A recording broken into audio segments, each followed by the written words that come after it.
എല്ലാവർക്കും മാൻസ് വേൾഡിന്റെ പുതിയൊരു എപ്പിസോഡിലേക്ക് സ്വാഗതം.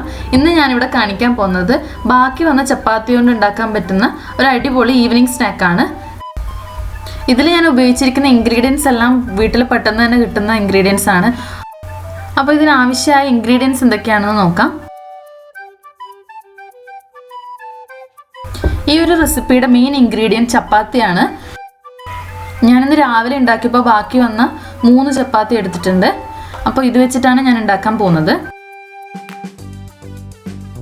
ആദ്യം തന്നെ ഒരു ബൗൾ എടുത്ത് അതിലേക്ക് 2 പുഴുങ്ങിയ ഉരുളക്കിഴങ്ങ് ഇടാം. ഇനി ഇത് നന്നായിട്ടൊന്ന് ഉടച്ചു കൊടുക്കാം. ഞാൻ കൈകൊണ്ട് തന്നെ ഒന്ന് ഉടച്ചു കൊടുക്കുകയാണ്. ഇത് ഞാൻ പ്രഷർ കുക്കറിൽ 2 വിസിൽ വരുന്നവരെ മീഡിയം ഫ്ലെയിമിൽ വേവിച്ചെടുത്തതാണ്.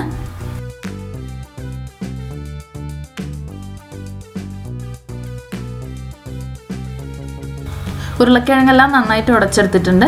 ഇനി ഇതിലേക്ക് ആഡ് ചെയ്യേണ്ട ബാക്കി ഇൻഗ്രീഡിയൻസ് എന്തൊക്കെയാണെന്ന് കാണിച്ചു തരാം. പച്ചമുളക് 2 എണ്ണം ചെറുതായി അരിഞ്ഞത്, ഒരു ചെറിയ ഉള്ളിയുടെ പകുതി ചെറുതായി അരിഞ്ഞത്, പിന്നെ ഒരു കൈ നിറയെ മല്ലിയില ചെറുതായി അരിഞ്ഞത്. ഇത് 3 ചേർത്ത് കൊടുക്കാം. ഒക്കെ വീട്ടിൽ പെട്ടെന്ന് തന്നെ കിട്ടുന്ന ഇൻഗ്രീഡിയൻസ് ആണ്. മല്ലിയില ഇല്ലെങ്കിൽ നിങ്ങൾ കറിവേപ്പില ഇട്ടാലും മതി. ആവശ്യത്തിനുള്ള ഉപ്പ് കൂടി ഇട്ട് കൊടുക്കാം. ഇനി ഇതെല്ലാം ഒന്ന് കുഴച്ച് യോജിപ്പിച്ച് വെക്കാം.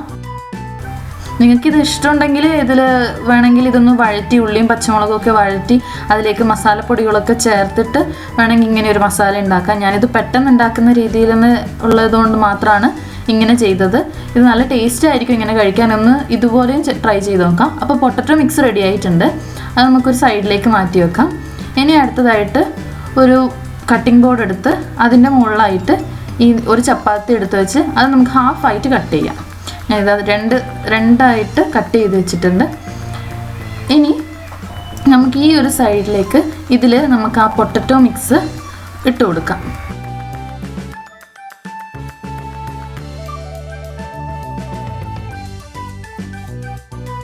ഇനി ഇത് പകുതിയായി മടക്കാം. ഇത് മടക്കി ഇതൊരു സാൻഡ്വിച്ചിൻ്റെ രൂപത്തിൽ ആക്കാം. നടുക്ക് മുഴുവൻ ഇത് ഫില്ല് ചെയ്തിട്ട് ഇത് കുറച്ച് ബാക്കിയുള്ള സൈഡുകളിലൊക്കെ ഒന്നും കൂടി ഇട്ട് കൊടുത്താൽ മതി. അതിൻ്റെ നടുക്കായിട്ട് വെച്ചുകൊടുത്താൽ മതി. ഇതിപ്പം ഞാനിതൊന്ന് റെഡിയാക്കി എടുക്കുന്നുണ്ട്. പെട്ടെന്ന് തന്നെ ചെയ്ത് ഉണ്ടാക്കിയെടുക്കാൻ പറ്റുന്ന ഒരു റെസിപ്പിയാണിത്.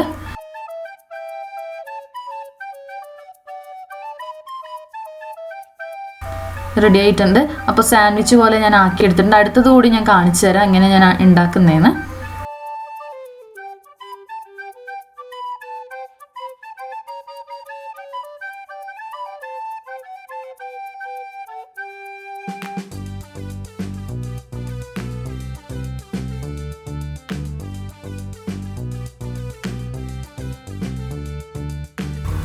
അപ്പോൾ ഇതാ ഞാൻ 3 ചപ്പാത്തി കൊണ്ട് 6 സാൻഡ്വിച്ച് ഉണ്ടാക്കിയിട്ടുണ്ട്. ചപ്പാത്തി സാൻഡ്വിച്ച് ഉണ്ടാക്കി എടുത്തിട്ടുണ്ട്.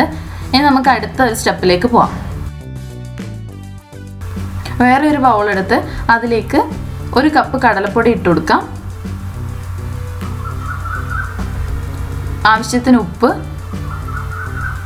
ഒരു 1/4 ടീസ്പൂൺ മഞ്ഞൾപ്പൊടി എല്ലാം ഇട്ട് നന്നായിട്ടൊന്ന് മിക്സ് ചെയ്ത് വെക്കാം.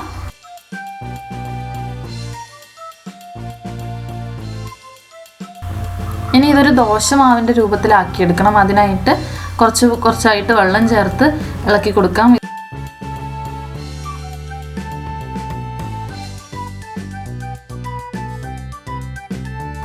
നല്ല തിക്ക് പേസ്റ്റ് ആക്കി എടുക്കാം. അപ്പോൾ ഈ ബാറ്റർ ഇത് റെഡി ആയിട്ടുണ്ട്. ഞാൻ കുറച്ച് ആവശ്യത്തിന് വെള്ളമൊക്കെ എടുത്ത് എത്ര അളവൊന്നും നോക്കിയില്ല. അത് നിങ്ങൾ ഈ ഒരു രൂപത്തിലാവുന്നത് വരെ ഒന്ന് മിക്സ് ചെയ്ത് എടുക്കാം. ഒരു ദോശ ബാറ്ററിൻ്റെ രൂപം. ഇനി നമ്മൾ നേരത്തെ ഉണ്ടാക്കി വെച്ച ചപ്പാത്തി സാൻഡ്വിച്ചില്ലേ, അതെടുത്ത് ഈ കടലപ്പൊടി മിക്സിലേക്ക് മുക്കിയെടുക്കാം. എന്നിട്ട് ഇത് നല്ല ചൂട് തിളക്കുന്ന എണ്ണയിലേക്ക് ഇട്ട് ഫ്രൈ ചെയ്തെടുക്കാം. ഞാൻ ഫ്രൈ ചെയ്യാൻ വേണ്ടി ഇട്ടു. നല്ല ചൂടെണ്ണയാണ്, തിളച്ചുകൊണ്ടിരിക്കുന്ന എണ്ണയായിരുന്നു. അതിലേക്ക് ഇട്ടു. ഇനി ഇത് ഒരു സൈഡ് ഫ്രൈ ആയി വരുമ്പോൾ അടുത്ത സൈഡ് കൂടി ഒന്ന് ഫ്രൈ ചെയ്യാം. ഒന്ന് മറിച്ചിട്ട് കൊടുക്കാം. കുറച്ചുകൂടി കഴിയുമ്പോൾ ഇത് റെഡിയാവും. അപ്പോൾ 2 സൈഡ് ഒരു ലൈറ്റ് ബ്രൗൺ പോലെ വന്നിട്ടുണ്ട്. അപ്പോൾ ഇതായി റെഡി ആയിട്ടുണ്ട്. അടിപൊളി റെസിപ്പിയാണ്. എല്ലാവരും ഒന്ന് ട്രൈ ചെയ്ത് നോക്കുക. ബാക്കി വന്ന ചപ്പാത്തി കൊണ്ട് ഇനി ഇതുകൂടി ഒന്ന് ഉണ്ടാക്കി നോക്കുക എല്ലാവരും. എല്ലാവർക്കും ഈ വീഡിയോ ഇഷ്ടമായല്ലോ. അപ്പോൾ നിങ്ങളെ ലൈക്കും ഷെയറും ഞാൻ പ്രതീക്ഷിക്കുന്നു. പിന്നെ നിങ്ങളുടെ അഭിപ്രായങ്ങളും നിർദ്ദേശങ്ങളും താഴെ കമൻറ്റ് ബോക്സിൽ പറയാൻ മറക്കല്ലേ. താങ്ക്